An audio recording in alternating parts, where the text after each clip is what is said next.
नमः मित्रों, प्लीज़ संस्कृत से चैनल में आप सभी का हार्दिक स्वागत एवं अभिनंदन करती हूँ। आशा करती हूँ कि आप सभी स्वस्थ होंगे और मस्त होंगे। कल की परीक्षा आप लोगों की बहुत अच्छी गई होगी, ऐसा मेरा मानना है। देखिए, कहीं से कुछ खबरें आ रही हैं कि पेपर लीक हो गया है।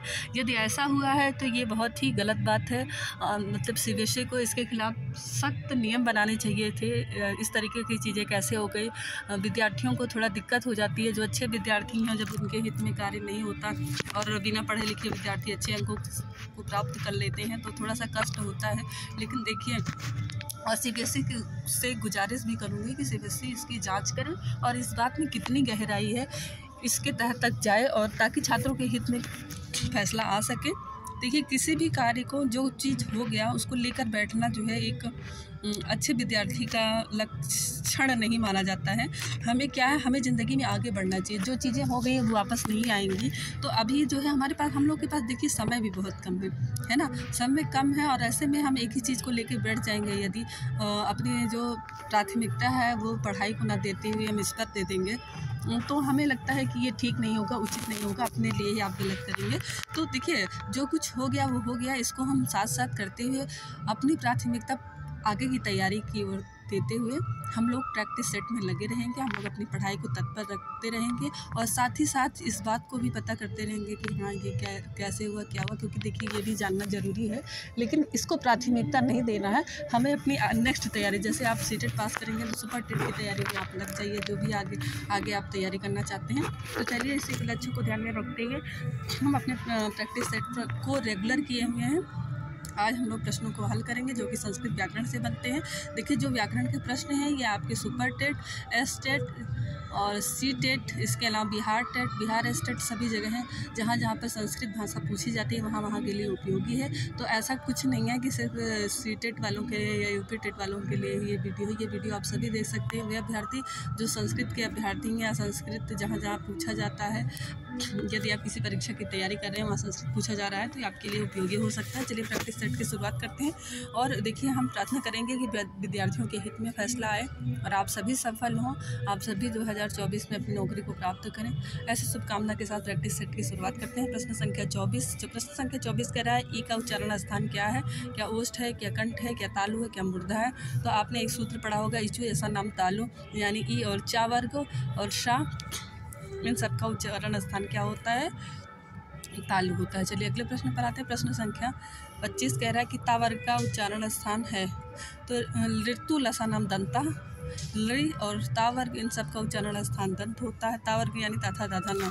चलिए, अगले प्रश्न पर आते हैं। प्रश्न संख्या 26, वा का उच्चारण स्थान क्या है? तो एक सूत्र है, वकारस से दंतोष्ठो, वकारस से दंतोष्ठो, यानी वा जो है दो चीज़ों से बोला जाता है। आप बोल के भी देख लिए, दांत और ओठ।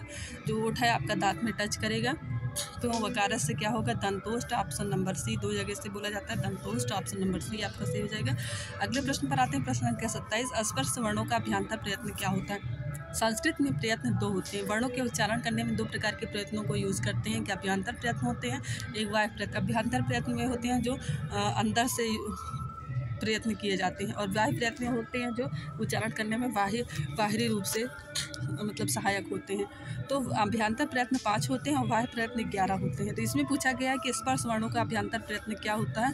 दो स्पर्श वर्ण है, देखिए यहाँ पे शा से स्पर्श और सा से स्पृष्ट, तो उनका अभ्यांतर प्रयत्न स्पृष्ट होता है। ऑप्शन नंबर ए की तरफ आपका उत्तर जाता है।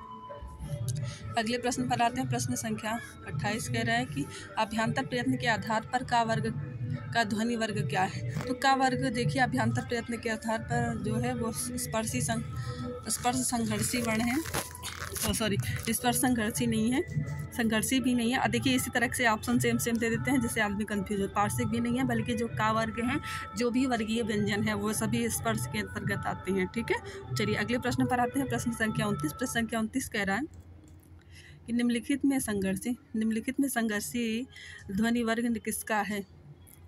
संघर्षी यानी जो घर्षण करता है, क्या का है, क्या बा का है, क्या ता का है, क्या सा का है? तो संघर्षी वर्ण जो है तीनों सा को कहते हैं, शा सा शाह। तो इसमें देखिए, घर्षण करती है एक प्रकार की जीवा और एक प्रकार की ऊष्मा निकलती है, इसी कारण इसको ऊष्म वर्ण भी कहते हैं, इसको संघर्षी वर्ण भी कहते हैं। तो ऑप्शन नंबर डी की तरफ आपका उत्तर जाता है।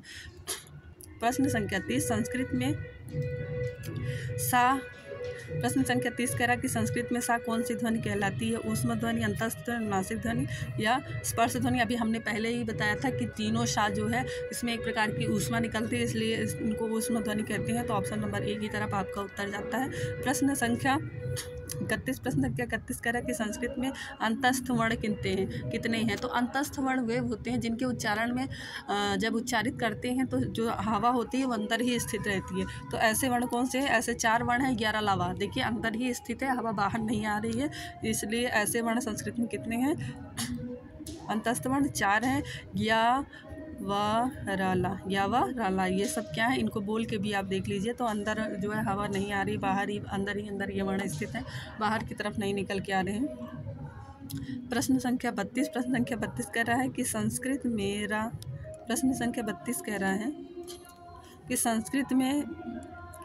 रा किस ध्वनि वर्ग में आता है? संस्कृत में रा जो है किस ध्वनि वर्ग में आता है? अंतस्थ में आता है, अनुनासिक में, ऊष्म में या स्पर्श में? तो अभी देखा था आपने, अंतस्थ देखा था। अंतस्थ के अंतर्गत 4 वर्ण आते हैं। तो या वा राला ये किस में आता है? तो रा जो है किस में आएगा? आपका अंतस्थ में आएगा। प्रश्न संख्या 33 कह रहा है कि संस्कृत में अनुस्वार का ध्वनि वर्ग क्या है? संस्कृत में जो अनुस्वार है इसका ध्वनि वर्ग क्या है? तो अनुस्वार को हमेशा किससे बोलते हैं? क्या ये अनुस्वार स्पर्श होते हैं, क्या उदात्त होते हैं, क्या ऊष्म होते हैं या अयोगवाह होते हैं? तो संस्कृत में जो अनुस्वार है ना, इनके कोई वर्णमाला में गिनती नहीं की गई, इसीलिए ये अयोगवाह है। अयोगवाह का अर्थ होता है जिनका योग नहीं हुआ है। तो संस्कृत वर्णमाला के अंतर्गत अनुस्वार का योग नहीं हुआ है, इसीलिए अनुस्वार क्या है? अयोगवाह है। प्रश्न संख्या 34 कह रहा है कि विसर्ग के बाद प्रयुक्त होता है। विसर्ग किसके बाद प्रयुक्त होता है? क्या का के बाद, हा के बाद, माँ के बाद या सामान्य स्वर के बाद? तो आपने देखा होगा विसर्ग हमेशा सामान्य स्वर के, जैसे का है तो का में हस्व आ है, तो इसके बाद देखिए का हो गया, सह हो गया, है ना। तो सामान्य स्वरों के बाद में इसका प्रयोग होता है विसर्ग का। चलिए, ऑप्शन नंबर डी आपका सही जाता है। अगला प्रश्न देखिए, प्रश्न संख्या 35 कह रहा है अंतस्थ का दूसरा नाम क्या है? स्वर, स्पर्श, उच्छिप्त या अर्धस्वर?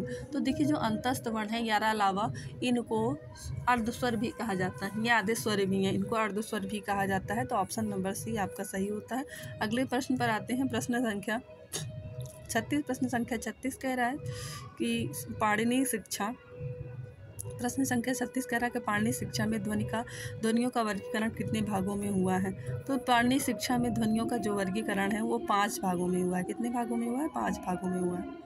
ऑप्शन नंबर 1 की तरफ आपका उत्तर जाता है। अगले प्रश्न पर आते हैं। अच्छा, यही आज का लास्ट प्रश्न था। आशा करती हूँ कि आप सभी फिर से अपनी तैयारी में लग गए होंगे, अपने नेक्स्ट मंजिल की ओर बढ़ रहे होंगे। आपका देखिए यदि सीटेट में आपको लग रहा है आपका ठीक ठाक नंबर है, आप पास आउट कर जाएंगे, तो अभी आपको सुपर टेट की तैयारी करनी चाहिए, या नेक्स्ट परीक्षा की तैयारी करनी चाहिए, बजाय इस विवाद को माइंड में रखते हुए कि सीटेट की परीक्षा आउट हो गई, परीक्षा कैंसिल हो जाएगी, फिर से होगी परीक्षा। ये सब आप अपने माइंड से निकाल दीजिए और ये सब निकाल करके आप आगे की परीक्षा की तैयारी करिए। ईश्वर से मेरी प्रार्थना है कि ईश्वर ज़रूर आपको आपका निर्णय दें और आपको आपके लक्ष्य तक पहुंचाएं, आप सफल हों, 2024 में आपको नौकरी मिले। इसी शुभकामना के साथ अपने वीडियो को समाप्त करती हूँ। फिर मिलूँगी नए प्रश्नों के साथ, नए जोश के साथ, नए उमंग के साथ। नमः संस्कृताय, नमो नमः।